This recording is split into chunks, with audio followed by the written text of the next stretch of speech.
logo with a transparent background for your YouTube channel and etc, etc. So let's get started. For that, go to your web browser and type in imageonline.co or .co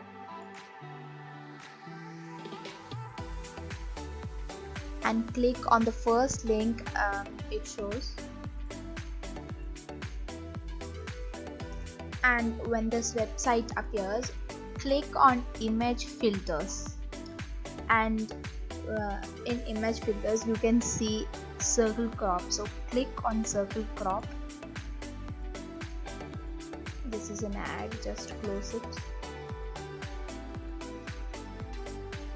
and then just select an image by clicking select an image.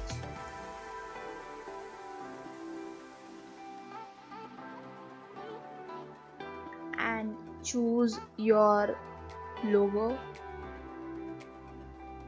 Alright, I've selected my logo image, which is a normal square image, and it will automatically select the circle image. If you don't want this, you can just move it around. So this is perfect for me.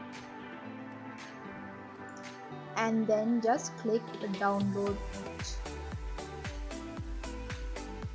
Yes, so it is downloaded. I'll just put the transparent background circular logo on the screen so that you can see it is transparent. So that's all for today. Please hit the like button if you like this video, and click the subscribe button and the notification button so that you get notified every time I post a new video. Bye.